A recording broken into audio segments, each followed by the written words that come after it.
Metropolitan சிட்டின்னு சொல்லப்படுற சென்னை பெருநகர மாநகராட்சியில சுமார் 34,640 தெருக்கள் இருக்கு. கிட்டத்தட்ட 10%, அதாவது 3400 தெருக்கள் சாதி பெயரா இருக்கு. ஆதிதிராவிடர் தெரு, பண்டாரம் தெரு, வன்னியர் தெரு, நரிக்குறவர் காலனி, பிராமின் தெருன்னு சமூக நீதி மண்ணுன்னு சொல்லப்படுற தமிழ்நாட்டோட தலைநகர்ல இவ்வளவு சாதி பெயர்கள் நீண்டுட்டே இருக்கு.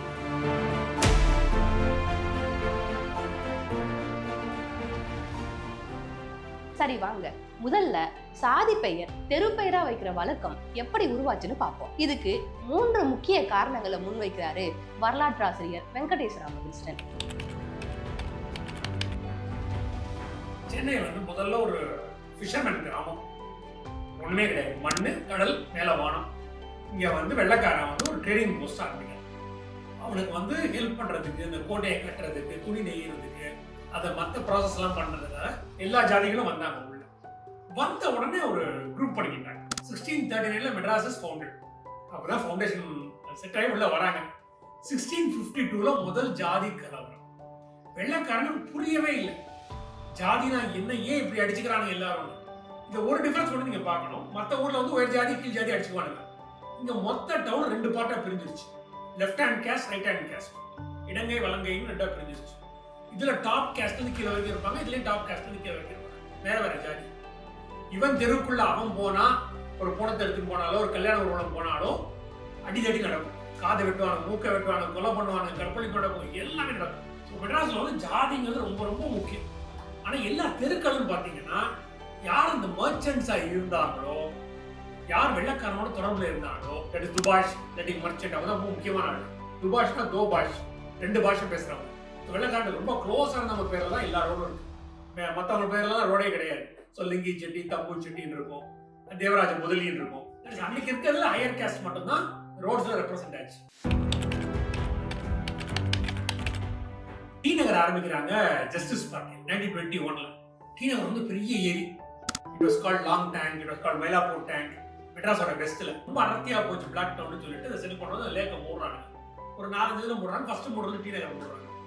டி நகர் மூடுறப்ப ஒரு இடத்துக்கு ஒரு பேர் வைக்கிறதா ஒரு பாலிட்டிஷியனுக்கு அப்படியே வெண்ணா கொடுக்குற மாதிரி, அல்வா கொடுக்குற மாதிரி ஜாலி. அப்படி ஒரு மொத்த டவுனையும் கொடுத்து பேர் வை அப்படின்னா, அதுவும் எல்லாமே நான் பிராமின் கேஸ்ட். அதனால வச்சு தள்ளிவிட்டாங்க.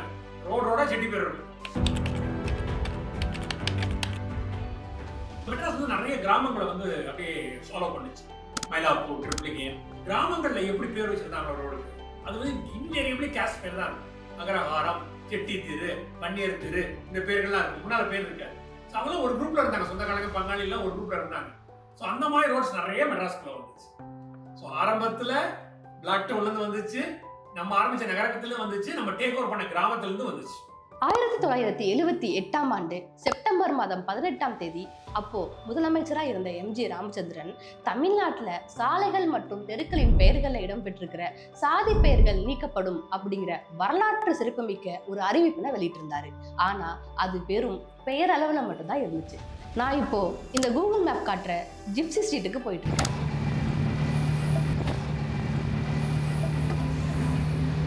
ஆனா கூகுள் மேப் காட்டுற ஜிப்சி ஸ்ட்ரீட்டு நேர்ல நரிக்குறவர் காலனியா இருக்கு.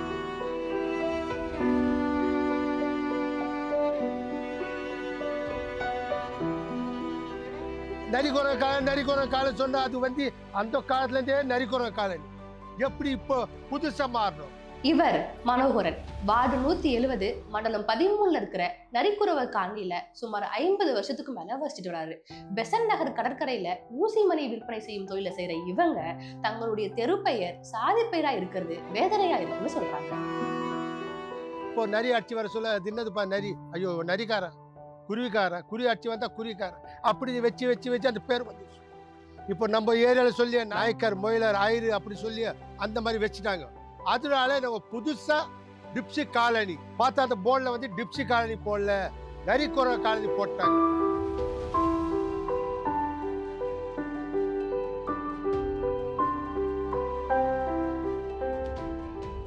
நான் பிறந்து குழந்தையா இருக்க சொல்லுவோம் அந்த தெருவு அந்த பேர் தான் இருந்தது. அப்புறம் வளர்ந்தோம் நாங்கள் இப்போ இருந்து எங்கள் அம்மா அப்பா இருக்கிற காலத்தில் அப்படி தான் சொல்லுவாங்க. அப்போல்லாம் வேற மாதிரி இருக்கும். அவங்க கிட்ட இவங்க பேச மாட்டாங்க, இவங்க அங்கே போக மாட்டாங்க. பிரித்து பேசுவாங்க. ஐயா அவங்கக்கிட்ட போகக்கூடாது, அவங்கக்கிட்ட தண்ணி வாங்கி குடிக்கக்கூடாது. இப்போ அதெல்லாம் கிடையாது, எல்லாம் ஒன்றா இப்போ இருக்குது. அவங்க வீட்டில் பொண்ணு பிள்ளைய எடுத்துக்கிறாங்க, இவங்க இருந்து பொண்ணு பிள்ளைய எடுத்துக்கிறாங்க. இந்த ஒரு பிரச்சனையும் கிடையாது அதெல்லாம். ஆனால் நாங்கள் எங்கன்னா போனால் ஆந்திராவிடன்னு கொடுக்க மாட்டோம், விநாயகபுரம்னு கொடுப்போம். அவங்க வேற மாதிரி பார்க்குறோம். ஆந்திராவிடனா நீங்கள் ஆந்திராவிடா அப்படின்னு கேட்குறாங்கல்ல, அந்த நாளில் யார் வச்ச பேரோ அது மாறாத அப்படியே ஆகி போச்சு. ஜாதிங்கிறது வந்து ஒரு கிரேடட் இன்இக்வாலிட்டி. ஒருத்தரை மேலே நீங்கள் வந்து ரொம்ப ஒரு பெருமையாக சொல்லிக்கிற ஒரு இடத்துலையும், ஒருத்தரை ரொம்ப கீழே அவங்க வந்து அந்த பேரை சொன்னாலே கூனி குறுகிற இடத்துலையும் தான் இந்த ஜாதிங்கிற சிஸ்டமே மனிதர்களை பிரித்து வச்சுருக்கு. அப்படின்னும் போது அது ஒரு தப்பான சிஸ்டம் தான். அதுவும் நம்ம வந்து ஒரு ஜனநாயக நாடு அப்படின்னு சொல்கிறோம். இது இவ்வளோ காலகட்டம், இவ்வளோ நவீன காலத்தில் இருக்கோம். அப்படின்னும் போது மனிதர்களை பிரிக்கிற ஒரு கூறு வந்து ஒரு நாகரிக சமூகத்துக்கான அடையாளம் கிடையாது. இது வந்து அந்த சிஸ்டமை நம்புகிற மக்கள்கிட்ட போய் நம்ம கருத்து கேட்டோம்னு வச்சுக்கோங்களேன். இப்போ வன்னியரோ ஒரு கல்லரோ ஒரு தேவரோ அந்த மக்கள்கிட்ட போய் நீங்கள் ஒப்பீனியன்னு ஒன்று கேட்டிங்கன்னா அந்த நம்பிக்கையின் அடிப்படையில் அவங்க என்ன சொல்லுவாங்க? எங்கள் பேர் நல்ல பேர் தான், எங்கள் ஜாதி பேரில் எந்த இழிவும் இல்லை. அக்கா, வன்னியர் தெருக்கு எப்படிக்கா போனோம்? அடுத்த தெரு வார்டு 109 மண்டலம் 9 இருக்கிற வன்னியர் தெருக்கு போன போது எழுத்தாளர் ஜெயராணி சொன்ன அதே மனநிலையில தான் அந்த மக்கள் இருந்தாங்க. வன்னியர் தெரு தாம்மா, ஜாதி எல்லாம் இங்க பேச மாட்டாங்க யாரும். ஜாதி பேசணும் அடிப்பானுங்க, 10 பேரும் சேர்ந்து அடிப்பானுங்க. எங்க வந்து ஜாதியை கேட்கறேன்னு கேட்பானுங்க. இப்போ ஜாதி பெயர்லாம் இருக்கிற தெருக்குள்ள இருக்கணுமா வேண்டாமா வேணுமா? ஜாதி பேரு அது தலைமுறை தலைமுறை இருக்கத்தான் செய்யுமா, இல்லாத இருக்காது. இப்ப திடீர்னு அது மாதிரி கேட்க கூடாது, கேட்டா அடிப்பாங்க. ஜாதி பத்தி நீங்க என்ன நினைக்கிறீங்க? ஒன்றும் நினைக்கலம்மா, நாங்க வன்னியர் ஜாதி, அவ்வளவுதான். வன்னியர் ஸ்டேட்ன்றது ஒரு நல்ல பேர் தான். திருப்பி மாத்தக்குள்ள என்ன பழைய ஆளுங்க தெரியும், ஆனால் புதுசாக ஒரு பசங்க தெரியாது. இது எப்படியா இருந்தால் நல்லா இருக்கும். ஏன்னா என்ன நினச்சிக்கிறான்னா பல்லர், பறையர், அருந்ததியர், சக்கிலியர், குதிரை வண்ணார், இல்லை இந்த நரிக்குறவர், இந்த மாதிரியான பெயர்கள் தான் வந்து இழிவான பெயர்கள் அப்படின்னு சாதி இந்துக்கள் நினைக்கிறாங்க. பிசியில் வர்ற சாதிகள்லாம் எங்கள் ஜாதிங்கிறது வந்து பெருமையான ஜாதி, அதனால அது அந்த பேரை எடுக்க வேண்டாம் அப்படின்றது அந்த கருத்து அதுல இருந்தா வருது. வன்னியருங்கிற பேர்ல என்ன சிக்கல் இருக்கு அப்படிங்கிறது.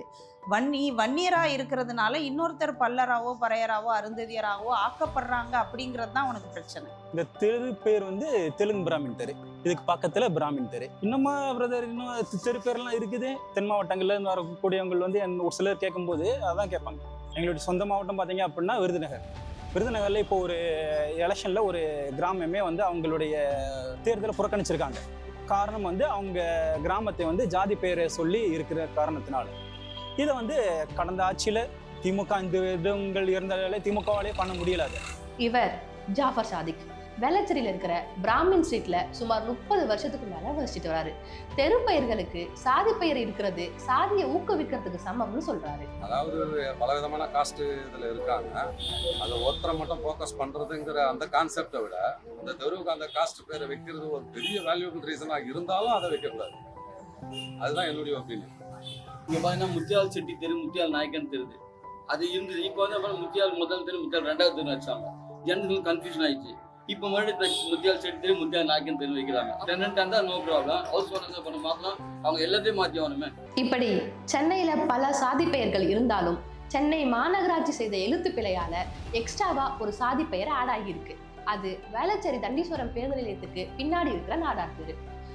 அந்த காலத்துல வந்து நாட்டாமைக்காரர் தெருன்னு இருந்து இந்த தெரு பேர். ஆக்சுவலா பழைய இதெல்லாம் எடுத்து பார்க்கும்போது உங்களுக்கு டாக்குமெண்ட்ஸ்லாம் எடுத்து பார்க்கும்போது நாட்டாமைக்காரர் தெரு இருந்தது. அப்புறம் நாட்டார் தெரு தான் வந்து போர்டெல்லாம் வைக்கும்போது நாடார் தெரு, நாடார் தெருன்னு மாத்திட்டாங்க. நாடார்ஸ் அந்த கேஸ்ட் மாதிரி மாறிடுச்சு. ஆனால் அது ஆக்சுவலா அது உண்மை கிடையாது. கடந்த ஆண்டு ஏப்ரல் 29 அப்போ முதலமைச்சராக இருந்த மு.க. ஸ்டாலின் அவர்கள் சட்டப்பேரவை பட்ஜெட் கூட்டத்தொடர்ல தமிழ்நாட்டில் இருக்கிற குடியிருப்புகள், தெருக்கள், சாலைகள், நீர்நிலைகளுக்கு வைக்கப்பட்டுள்ள சாதி பெயர்கள் நீக்கப்படும்னு அறிவிச்சாரு. அந்த அறிவிப்புக்கான அரசாணையையும் அதே ஆண்டு அக்டோபர் மாதம் 6ஆம் தேதி வெளியிட்டாங்க. அதுல நவம்பர் 19ஆம் தேதிக்குள்ள இந்த பணிகளை முடிக்கணும்னு சொல்லப்பட்டிருந்துச்சு. ஆனா நவம்பர் மாதம் முடிஞ்சு கிட்டத்தட்ட 7 மாசங்கள் ஆன பின்னரும் சென்னை பெருநகர மாநகராட்சியோட தெருக்கள் சாதி பெயர்களை சுமந்து நிக்குது.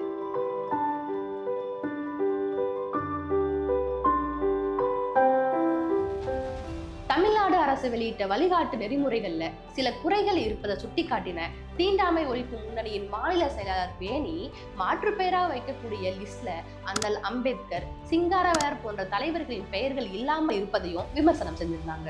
முன்னாடி தமிழகத்தில் இருக்கிற வரலாறு வந்து பொது இடங்கள்ல, அரசோட இடங்கள்ல, விமான நிலையங்கள் அந்த மாதிரியான இடங்கள்ல குறிப்பிட்ட சாதி பெயரை வைக்கணும் இல்லை வைக்கக்கூடாது அப்படின்னப்போ எழுந்த பல்வேறு விதமான அந்தந்த குறிப்பிட்ட சாதியினர் வந்து அதை வந்து எதிர்த்ததுனால அரசே பின்வாங்குற நிலைமையும் தமிழ்நாட்டில் இருந்திருக்கு. 2 சமூக மக்களோட இணக்கத்தோடு செய்யணும்னா அது ஆல்மோஸ்ட் நடக்காத ஒரு நிலைமை தான் இருக்கும். இன்னொரு விதத்தில் அது எப்படி இதாக இருக்கும்னா வந்து இது என்ன இருக்குது, இது வரைக்கும் நாங்கள் பழகிட்டோம்ல, இந்த பேரில் என்ன இருக்குது அப்படிங்கிற ஒரு இதனாலேயும் அது வந்து எடுக்கிறது வந்து சிரமமாக இருக்கும். அப்போது அரசு வந்து உண்மையிலே சாதி பெயர் பொது இடங்களில் தெருக்களுக்கு இருக்கக்கூடாது அப்படின்னு நினச்சா அந்த வழிகாட்டு நெறிமுறைகள் இன்னும் தெளிவாக இருக்கணும், உறுதிப்பாட்டோடு இருக்கணும். நீங்கள் ஜிடி நாயுடுங்கிற பேரில் வந்து பாலம் கட்டுவீங்க அப்படின்னா ஏன் தெருக்களில் ஜாதி பேர் எடுக்கணும்? ஒரு போக்சோ ஆக்ட் வந்து உருவாக்கணுமா இல்லையான்னு நீங்கள் போய் மக்கள்கிட்ட ஒப்பீனியன் கேட்க மாட்டீங்க. ஏன்னா அது வர்றது வந்து மக்களுக்கு பலனளிக்க போகுது, நல்லதுங்கிறது நமக்கு தெரியும். அந்த மாதிரி தான் நீங்கள் வந்து இந்த விஷயத்தில் வந்து அரசு வலுவாக ஒரு முடிவை எடுக்கணுமே தவிர நீங்கள் மக்கள்கிட்ட கருத்து கேட்டு மக்கள் எங்களுக்கு இந்த பேர் நல்ல பேர் தான்னு சொன்னாங்க அப்படின்னா அதை வச்சுக்கலாம் அப்படின்றதே வந்து அங்கே அது ஒரு ஓட்டை. சட்டத்தில் இந்த மாதிரி நம்ம நிறைய ஓட்டைகளை உருவாக்கி வச்சுட்டு இந்த சாதி அமைப்பு அப்படியே இருக்கிறதுக்கான வழிமுறையாக அது மாறதை தான் நம்ம பார்த்துட்டு இருக்கோம் இவ்வளோ ஆண்டு காலமாக. ஜிஓ பாஸ் பண்ணி இவ்வளோ நாள் ஆகியும் ஏன் இன்னும் தெரு பெயரை மாட்டலன்னு நரிக்குறவர் காலனி பகுதியோட கவுன்சிலர் KR கதிர்முருகன் கிட்ட கேட்டப்போ அந்த பகுதி மக்கள் பெயர் மாற்றம் செய்ய விரும்புறாங்கன்னே எனக்கு தெரியாது அப்படிங்கிற அதிர்ச்சியான பதில கொடுத்தாரு. ஒரு வரலாற்று ஆய்வாளரா சாதி பெயர் தெரு பெயரா இருக்கிறத பத்தி என்ன நினைக்கிறீங்க? ஹிஸ்டரி தானம்மா. இந்த பலிஜா நாயுடுவோ ஒரு பெரி செட்டியோ இன்னைக்கு மெட்ராஸ் பெரிய டாமினன்ட் கேஸ்ட் இல்லை, ஆனால் நம்ம மெட்ராஸை உருவாக்குனது அவங்க தான். பெரி திம்மப்பான ஒரு செட்டி தான் மெட்ராஸ் ஆரம்பிக்கிறார். Is the founder of Madras. So அவர் பேர் வந்து செட்டி எடுத்து அது யாருன்னே தெரியாது. பழைய ஹிஸ்டரியை எரேஸ் பண்ணுறதுனால அவங்களுக்கு ஜாதி ஒழிஞ்சிடாரு. ஜாதியை ரிமூவ் பண்ணுறதுனால நம்ம ஹிஸ்டரியை தான் எராடிகேட் பண்ணுறோம், ஜாதியை எராடிகேட் பண்ணுறோம். அது வந்து அந்த மக்கள் வாழ்ந்தோடைய வரலாறை தான் வந்து அந்த தெருக்களுக்கு வந்து அந்த பேர் வந்து வச்சிருக்காங்கன்னு சொல்கிறாங்க. என்னுடைய சொந்த வாழ்க்கையில் நடந்த ஒரு கதையை நான் வந்து உங்கள்கிட்ட ஷேர் பண்ணிக்கிறேன். நாங்கள் வந்து கீழ் காலனின்னு சொல்லிட்டு ஒரு ஊரில் வசிக்கிறோம். நான் படிப்பெல்லாம் முடிச்சு ஒரு கம்பெனிக்கு ஃபஸ்ட்டு வேலைக்கு போகும்போது பார்த்தீங்கன்னா ஆதார் கார்டில் வந்து என்னுடைய அட்ரஸ் இருந்துச்சு. அதில் வந்து கீழ் காலனின்னு சொல்லிட்டு மென்ஷன் பண்ணியிருந்தாங்க. ஸோ அதை இன்டர்வியூ எடுக்கிற ஒரு சார் பார்த்துட்டு வந்து என்ன சொன்னார்னா வந்து ஒரு மாதிரி வந்து காலனி பசங்க அப்படின்னு சொல்லிட்டு ஒரு மாதிரி இதுவாக பேசுகிற மாதிரி ஆயிடுச்சு. அந்த இடத்துல வந்து எனக்கு வந்து ஒரு மாதிரி ரொம்ப வெக்ஸ் ஆகிட்டேன். ஸோ இந்த மாதிரி வந்து என்ன சொல்கிறதுனா என்ன தீர்மானிக்கிறதுக்கு வந்து என்னுடைய படிப்போ என்னுடைய வேலையும் போகுது. அது வந்து என்னுடைய ஜாதி வந்து தேவை கிடையாது. சாதிய வரலாறை நம்ம திரும்பி பார்த்தோன்னா அது முழுக்கவே வந்து துயர் மிகுந்ததாக இருக்குது. நாட்டோட தொல்குடி மக்களை வந்து சூத்திரர்கள் என்றும் பஞ்சமர்கள் என்றும் மிக மோசமான ஒரு நிலையில் வச்சு அது வதை செஞ்சது தான் வந்து சாதியோட வரலாறு இருக்குது. பட் அந்த வரலாறை தான் நம்ம வரலாறுன்னு சொல்லிட்டு இருக்க போகிறோமா? அப்படி ஒரு வரலாறை நாம் முன்னெடுக்கிறது வந்து மீண்டும் சாதியை நிலைநிறுத்துவதற்கான ஒரு கருவியாக தானே அது மாறும். சாதியற்ற ஒரு சமூகத்தை உருவாக்கணும் அப்படின்னா இந்த சாதிய வரலாறை வெளிப்படையாக வைக்காமல் நீங்கள் அதை கொஞ்சம் புதைச்சி வைக்கிறது தானே நல்லது. அந்த வரலாறு யாருக்கு தேவைப்படும்? வரலாற்று மாணவர்களுக்கு தேவைப்படலாம், ஹிஸ்டாரியன்ஸ்க்கு தேவைப்படலாம், ஆய்வாளர்களுக்கு தேவைப்படலாம். அது ஒரு சாமானிய மக்களுக்கு எதுக்கு? நாங்க இது சம்பந்தமா ஆய்வு செஞ்சுட்டு இருக்கும்போது சில இடங்கள்ல சாதி பெயரா இருந்த தெரு பெயர்கள் மாற்றப்பட்டிருக்கிறதையும் கவனிச்சோம். உதாரணமா வார்டு 133 மண்டலம் 10 இருக்கிற கோபாலகிருஷ்ணன் ஐயர் தெரு கோபாலகிருஷ்ணன் தெருவா மாறி இருக்கு. ஆனா அந்த பகுதியில் உள்ள கடைகளின் முகவரி பலகைகள்ல கோபாலகிருஷ்ணன் ஐயர் தெருன்னு தான் இருக்கு. அது போல வார்டு 42 மண்டலம் 4 இருந்த கைலாசம் முதலி தெரு கைலாசம் தெருவா மாறி இருக்கு. அதே பகுதியில் உள்ள இளைய முதலி தெரு இளைய தெருவா மாறி இருக்கு. ஆனா இது கடந்த ஆண்டு வெளியிடப்பட்ட அரசாணைக்கு முன்னரே மாறி இருப்பதா சொல்லப்படுது. பள்ளி, அரசு கட்டிடங்கள், தெருக்கள் இது போல பல இடங்கள்ல ஜாதியோட பெயர்கள் இருக்கு. ஆனா இது எல்லாமே சாதியோட கிளைகள் தான். நம்ம மக்களோட பண்பாட்டுல கலந்திருக்கிற சாதியோட வேர்க்கலைய என்ன செய்ய போறோம் அப்படிங்கிற கேள்வியை எழுப்பினாங்க ஜெயராணி. தெரு பெயர்களா இருக்கக்கூடிய ஜாதி பெயர்கள் எவ்வளவு மாறி இருக்கு, மாறாம இருப்பதற்கான காரணம் என்னன்னு சென்னை மாநகராட்சிக்கு சென்று கேட்டபோது அது குறித்த தகவல் தரோம்னு சொல்லியிருந்தாங்க. ஆனா அது இன்னும் எங்களுக்கு கிடைக்கல. மற்ற ஊர்களில் வந்து இப்போ அவங்க பேருக்கு பின்னாடியே ஜாதி பேருங்கிறது இருக்குது. நம்ம ஊரில் அது கிடையாது. நம்மளால மட்டும்தான் இதை மாற்ற முடியும். உண்மையாக சொல்லணும்னா தமிழ்நாடு மாதிரியான ஒரு முற்போக்கான மாநிலத்தில் வந்து இது வந்து இருக்கக்கூடாதுங்கிறது தான் இது கருத்து. அவங்க தமிழ்நாடு மாற்றினாதான் மற்றவங்க பின்னாடி வருவாங்க. ஜாதி மதம்லாம் தேவையே இல்லை, எல்லாரும் ஒன்று நினைச்சுன்னு ஒற்றுமை இருந்தால் அது என்னைக்குமே நல்லது தான். இப்ப நரிக்குறவர் தெருன்னு இங்க பேர் இருக்குல்ல, அது அப்படியே இருக்கட்டும் இல்ல மாத்தணும்னு நினைக்கிறீங்களா? அது மாற்றி என்ன பிரயோஜனம்? எங்கள் மனுஷன் மாறுதுன்னா தான் நெக்ஸ்ட்டு மனுஷன் தான் மாறணும். இந்த மாதிரியான மோர் வீடியோஸ்க்கு உள்ளாட்சி யூடியூப் சேனலை சப்ஸ்கிரைப் பண்ணுங்க. ஆயா பல்லு இல்லையா சிரிக்கிறதுக்கு?